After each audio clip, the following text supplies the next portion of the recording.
Don't intend going into this report in any detail. The application was originally presented before you earlier on this month when it was deferred. The determination was deferred to inform all interested parties that support was shown for the proposal from a number of the committee members. As a result, can I just stop you there?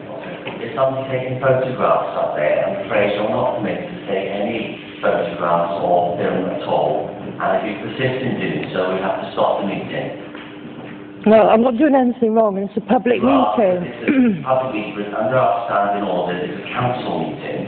Members of the public invited that are in protection. And it's clearly stated in the rules that there is no photographic or anything like that allowed in the chamber.